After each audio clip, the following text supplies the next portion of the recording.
ang Presidential Broadcast Service. Radyo Pilipinas. Publiko ng bagong Pilipinas para sa bagong Pilipino. Naghahatid ng mahahalagang balita at impormasyon na guugnay ng pamahalaan sa sambayanan. Sulay sa himpapawid ng serbisyo publiko. Radyo Pilipinas. Radyo Publiko. Ang boses ng Pangulo sa Iloilo. Radyo Pilipinas. 585 AM. Oras sa Radyo Pilipinas, Philippine Standard Time, alas 8:35 sa aga.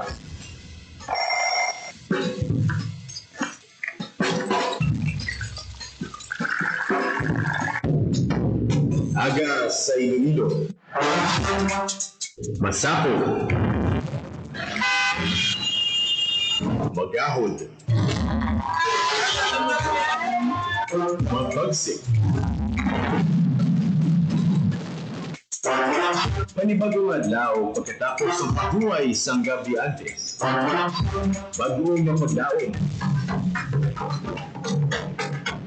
Isa naman kapag tumakas sa matahumyo pa na aputon. Good morning! Ang programa kaupod ninyo sa pamahaw ko naga. Magadulong sa labing ulihin nga balita. Mga istorya halin sa Iloilo, kag iba niya bahin sang rehiyon. Mga ginagulong balan, kag mga trending topics sa social media. Ululupod nato at tubangon ang maayong nga aga. Magpamati na sa Iloilo Morning! Diri sa 585 kHz sa AM band sa inyong radyo. Radyo Pilipinas Iloilo, the only government radio station sa Western Visayas. Ayaw nga Pilipinas, good morning Liwat, Western Visayas. Welcome sa Iloilo Morning Program. Karon nga adlaw sang Biyernes kadasig lang, Enero 16 tuig 2026. Damo naging mga activity sa syudad sang Iloilo. May kaangtanan sa nagailapit na selebrasyon sang Dinagyang Festival 2026. Alin sa mga pagpatukod subong na kung pag-ubra sa mga judging areas hasta sa pagpatuman sa ang traffic flow, muning balantayan subong ng mga updates edason si Mana laban-laban mabatyagan naton ang paggutok sa aton ng mga dalanon kasunod sang pagtakod o kung pagpamutang sang mga judging area, partikular ang bago nga judging area sa may distrito San La Paz. Ibalawon tanay bala ang lakat sa panahon kay ang pinakauna nga bagyo subong iya nga si Bagyong Ada nagsulod na sa Philippine Area of Responsibility. Sa ano bala ang mangin epekto sini sa aton mga mangin panahon diri sa may syudad sang Iloilo. Ang imong nasupat malapo sila na ang dugan ko inday. Gali na ko. Yeah. Subo ang mga tiniyon kung ako na itong pinakaulihing lakat sa panahon nagikan sa pag-asa. Yari sa aton siningaling niya si Sir Jeff Makiling. Sir Jeff, good morning. Sir, mayang dito sa American Weather Update sa mga adlaw Friday, January 16, 2026. Base sa bulletin number 8 naton ang sentro ng tropical storm na si Ada para sa mga ng 70 kilometers east of Surigao City, Surigao del Norte or 430 kilometers east of Maaca City, South Leyte. May maximum sinus siya na 5 kilometers per hour. Sentro ng bato sa inabot 80 kilometers per hour. Nagagahulog niya siya pa north-westward na may para nakandahin sa Rosarisa na meron itong density outlook nga mag-pina ini siya into tropical depression nga category kaya Tuesday. Dito yun sa atin, Visayas, tingnan ng taon natin nga mag-anumon nga palanginan. Kaya ako saling ma-expect na develop na ng mga taon ng panginan sa panahon tugas ini sa tropical storm na si Ada. Kasi nakakabas kong sa direction kami ay sinakabas nga nakasundan para sa aming periwas ng Visayas. Masaraman itong tumabalat naman tayo para sa mga barudal ng 3 sa patatagdanan. Para sa pressure natin, 30 degrees Celsius. Ang adlaw, nag-black 6 to yung gisang aga. Mag-tunod din siya 5:46 p.m. karon sa gabi. Ay mga dito sa Linta, Iloilo Station, tapos pinamta naman. Sir Jeff, kung makita naton sa daw projection kag direksyon ni Typhoon Ada, daw hindi ini siya mag-cross sa areas ng Visayas, Sir Jeff? Yes, I thought sir, as of now, sir, based on the electrical sa ating tracking benefit ko at kinaanan taon natin na mag-kalapit niya ang siya sa ating landmark area sa ating street. Pero after that, mag-reserve din siya palayo naman na yun, palayo sa ating bilibig na natin, sir. Ano ang rason, sir, nga ti daw sa tanan ng mga bagyo in a year, daw laka lang kita kakita nga nagaliko siya o naga-curve siya iya pagwa sa kalabanan iya usually naga-cross gina sa aton siniya nga area, sir. Anong rason sini? May mga instances na may mga reserving isang nakabo sa ating mga bagyo, but depende kapon ina siya or ako kunya kung factor. Sabihin na aton nga hangin man sa so namin na isa ka mga scenarios na nilalanta natin na possibly o sabihin na aton nga sa subong ating northeast monsoon nagamat naghina ini siya yung kaya nga apekto ini siya sa mga north side na sa central Luzon. That is one of the few reasons why one of the reasons why na nag-recurve ang ating mga bagyo. Maraming salamat, Sir Jeff, sa imo siniyang tayo maginhatag diri sa Radyo Pilipinas, Iloilo. Nabatian Sir Jeff Makiling sa Pag-asa. Di daw asan to sa projection daw hindi man magtabok gid o kung mag-cross ang ining bagyong Ada sa areas ang aton sini nga pungsod, no, kay ti daw malaka na mga bagyo nga kasubong sini tungod man sang wind direction naton subong ara kita sa amihan season. Si Tuto Gato. Di daw maanol ni siya, daw matandog lang siya, daw matika lang siya. So sa aton siniyang Pag-asa, matika lang ini si Ada sa diri sa may area yun sang mga summer late kung tanawon mo ginang direksyon kag ang projection sini by January 20 and 21 babalik ini siya pagwa Sa imo. hopefully basi maano na lang matunaw siya. Sa imo ka. Damo daan sang mga activities sa sa Dinagyang Festival ti ang tiyempo dako gid na yang factor ang impact niya sa overall nga activity sa performance especially sa aton siniyang nga mga tribo. Amo na ginabantayan sa IFFI. So isang nagbigad, tandaan ito pag-opening salbo diri sa Iloilo Sports Complex. Kung mga walay ka. Nag-ulan, may mga tribo dito sa opening salbo nga wala gid pa-perform sa IFFI. Kag kung hindi kita magsala sa press con sa IFFI, ginahambal gid sang organizers naton nga if ever na magliwat ang panahon nga ara gid mismo sa performance sa peak ang performance sa mga tribo kung mag-ulan, hindi nila pagbayunon, hindi nila pagpasauton pag-perform ang aton nga mga tribo. Tungod nga priority gid ang safety sa aton nga mga performer. Ti na lang anong mga adjustment, mga contingencies ini. Kag nakakadto kita dito sa nagligad, kita anta nga ginpintahan gid man sang rubberized paint. Ining mga phenolic board nga ti madamlog ini. Kag hakwat-hakwat kada karon sang warrior, kitaan mo na may mga choreography na sila nga naghahakwat sila sang mga warrior, mga dalagko nga props ti base madamlog ka ba? Ano ang mga contingencies ini? Pananglit nga magtupa ang ulan. At least may preparasyon, hindi pwede nga i-ignore na mo. Masila nga confident ka, hindi mag-ulan sa mo sini. Kag mapiktuhan lang ang flow dito sa Freedom Grandstand, wala problema to, kaya hindi po yung dandog. Bubalaon pa sa detalye kag sa mga updates sini, kaupod kay Hope Torichante. Hope, good morning. Ngayong Ada Jen, yes, may contingency plan ang Iloilo Province para sa kasadyahan sa Kabanwahanan 2026 in kaso nga may ara sang weather disturbance kag emergency response nga kinanglanon or may matabo dira sa Naya Iloilo Sports Complex, isa sa pinakadako nga venue sa subong paindis-indis sa kasadyangan sa Kabanwahanan 2026 and lakip sa mga preparedness kag operational measures nga ipatudayon para sa kasadyahan amo ang maging pahantang or nag-cement sa mga tissues nga gin-apply dira para nga mapahagan-hagan no ang kadanlog sa loob kung sa diin mag-perform no ang mga festivals para sa kasadyahan sa kabanwahanan. This is to make sure dyan no nga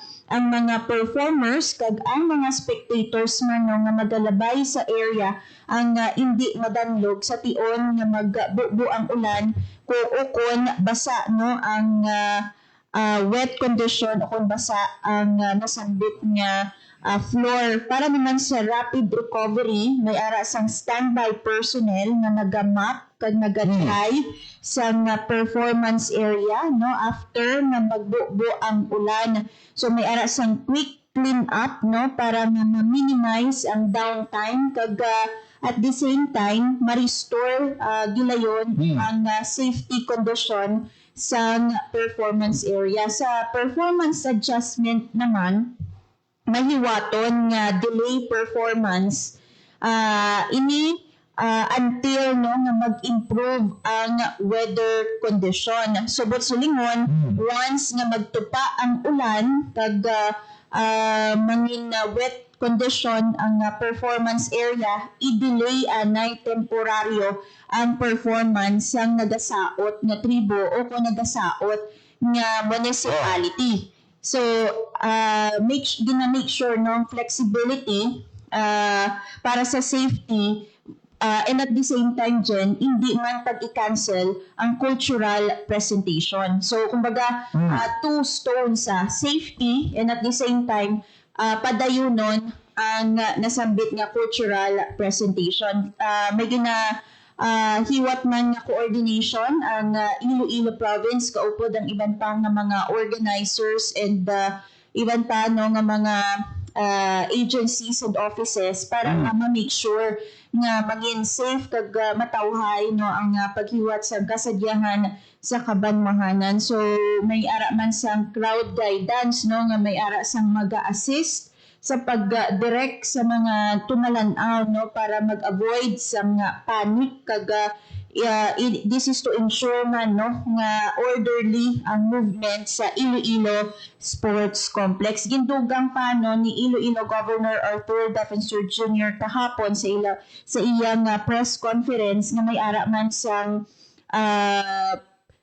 kumbaga coordination with West Visayas State University kaya ginatun-an nila dirigen nga pwede no nga magpasilong anay or may arrangements no from the university nga magapasilong anay ang mga performers dira sa bulutuan while waiting para sa ilang time no nga mag-perform sa performance area ina dyan kung mag-ulan. So ini ang mga na-mention natin, mga contingency plan ina for the weather disturbance pananglit gid man no nga mag-ulan dira sa Iloilo Sports Complex sa tion sang kasadyahan sa kabanwahanan 2026. Di kiti hindi mo gina masakripisyo no. Abot silingon dire nga ti may ma-adjust pananglit na mag-ulan, ulat-ulat anay, may mga map, may mga manug map. Pero sa basketball na blang umatumba lang ganing player, banhasan ang floor, may nagapang map, ti mo man ang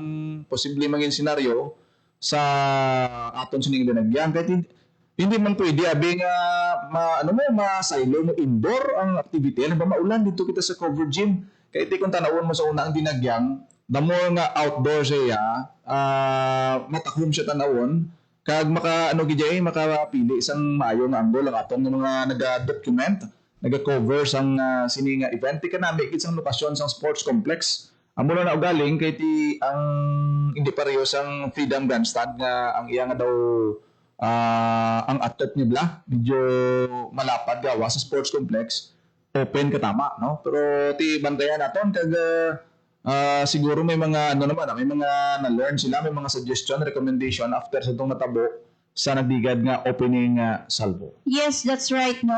Amoy na nga gin-recommend man ina sa gobernador kay nakita mismo ya ni Iloilo Governor Arthur Defensor Jr. ang sitwasyon sang nagtupang ulan sa Iloilo Sports Complex ang opening salvo sang kasadyahan sa kabanwahanan kay ara siya mismo sa Iloilo Sports Complex. Siya mismo ang naghando sa pagpauntat sa remaining performances kag nag-proceed na lang sa Unity Dance. Kita na to siguro nagpamayong to sa kaging nagkanto sa stungagin sikan-sikada niya to tapak-tapak yang salog kung daw okay. Gusto yung mahibaluan lang sitwasyon sa aton ng mga warriors kag mga performers naton. Yes, kag we have to emphasize Jen, no, ang pahayag day ni Iloilo Governor Arturo Defensor Jr. nga suspend and resume ang mangin sistema sa Iloilo Sports Complex Boat Silingon, i-suspend kung mag-ulan and i-resume kung mag-untat o magmaayo ang panahon sa Iloilo Sports Complex. And budlay diri suno sa gobernador ang rain or shine na performance kay suno sa iya may mga costume, may mga props ang mga kabanwahanan for the kasadyahan sa kabanwahanan. And speaking of performances, Jen, no, para nga ma-motivate ang kay Doda mo ang mga spectators or nag-comment no sa balita nga suspend ang performance once nga mag-ulan and then i-resume after, no? So Nayawa pa sila ang ila point nila ito mahulat pa kami. oo. Do medyo double ang reaction sa mga spectators naton sa amo na nga policy subong no sa kasadyahan sa Iloilo Sports Complex. But para nga ma-motivate sila, no, good news naman nga kay 1.2 million ang kapauli nga premyo sa magakampyon sa kasadyahan sa Kabanwahanan 2026. Doon nagdako, no? Correct. And do like suno kay suno sa Capitol kahapon do like same lang kuno ini Same lang? Yes, 700 naman niya for the second and 500,000 for the third or 200 naman niya sa consolation prize. So, hindi man mag-uli nga luwaan no ang mga performers sa kasadyahan sa Kabanwahanan. And Jen, mention pa ni Governor no nga hindi lang man niya padya ang kumbaga gina-aim no sa mga municipalities but ang dumog nga mangin isa ka kampiyon sa kasadyahan sa Kabanwahanan and twice na ina nga nakuha sa maasin pinaagi sa Tugtugan Festival. So balantayan kung sino ayan ang magakampiyon for this year's kasadyahan sa Kabanwahanan kay may 8 kita ka tribo nga magapasakop sa paindis-indis. And isa man sa punto dira sa gobernador nga more than the 1.2 million nga champion prize may ara pagid sila sang igahatag no nga tourism plan or budget for the tourism development sa mga mag-intra sa kasadyahan sa Kabanwahanan. But silingon, aside from the 1.2 million, ang iban nga mga banwa dira may mga budget na in mind si Governor para mapa-develop ang ila nga turismo sa ila banwa no gin-cite niya nga example ang banwa sang Banate kung sa diin sa amon gid na. Correct. Ang banwa sang Banate nga gina-ay sang Iloilo province nga pahamtangan sang Blue Crab Hatchery Facility. Kay ang banwa sang Banate kilala sa ila nga Kasag Festival. So gusto niya no nga ang kasag ma-promote no sa maayo sa may panwa sang Banate no. So also sa Miag-aw ang mga weavers dira. So pahamtangan sang School of Living tradition facility no dira sa Miag-aw. So siling nga gani no ang budget dira daktaman kadako no. So whether madaog sila or hindi, whether makuha nilang 1.2 million o hindi, kumbaga daog na nga no ang mga nag-intra sa kasadyahan sa Kabanwahanan kay tingwaan sa Iloilo province nga tagaan sila sa mga benepisyo para sa ila turismo. Amo na masilin nato niya nga hindi lang niya performer nagaganar kaga hindi lang niya ini ginapreparahan kada magdinagya kon kasadyahan festival. Importante diri nga gid no ma-sustain kag ma-promote ining mga tourism sites sa Kabanwahanan. Amo ginayang main purpose dati bisan kung karsada pobrahan na karon ni group ang ang mga areas sa mga tourism sites naton sobra pa na sa 1.2 million. Amo na ang thought nga tungod sang pagbuilog sa aton nga mga Kabanwahanan LGU in support sa Kasadyahan Festival promotion sang turismo may ano gid yan, no? May mga proposal kung paano panamion nga amo na yung impact sa kumuyo, no? Nga may livelihood, may plangitan-an sila, may lalagawan sa aton sini nga probinsya. Gani nga damo sang damo pa sa mga banwa kuno nga gusto pasakop ang pamangkot dira. Magaw nyo bala ang corona sa banwa sang maasin kay ti magikatatlo. Yes, Grand Slam. Hall of Fame na ni sila. Ti challenge na sa mga festival sa Kabanwaanan nga agawon nyo tingwaan nyo din. Yes, Jen, ang ina nga executive order for the tourism development plan sa mga kabanwahanan diri sa probinsya sang Iloilo ang nakatalana nga pirmahan ni Iloilo Governor Arturo Daffisol Jr. next week, and ginaay na gani nga hopefully madungan ini sa pagbukas man sa mga food kiosk or food festival dira sa may Kapitolyo Provincial. Ang order to institute turista sa kabanwahanan local government unit LGUs, cities, municipalities, barangay for more progress, a program for the development of the kabanwahanan as community venue for the fun, foodie-friendly tourism event and activities, and as point of care for tourists pursuant to the Provincial Tourism Development Plan of the Province of Iloilo. That is the exact title ang nakatalana na permangan ni Governor Arturo Daffisol Jr. next week. Maraming salamat, Hope, sa imo sinigang balita. Para sa Bagong Pilipinas, Hope Trichante, Radyo Pilipinas, Radyo Publiko. Muna iya ang Kasadyahan Festival. Isa lang na yan adlaw na performance, pero ang programa sa turismo, ang inisyatibo sa aton sa provincial government nga mag-work hand in hand sa mga kabanwahanan, especially sa nagpasakop sa Kasadyahan Festival. Amo na yung importante kay long term na ya. Tapos ng Kasadyahan, tapos ang Enero, ang inaya nga mga vision makabulig na sa pumuluyo.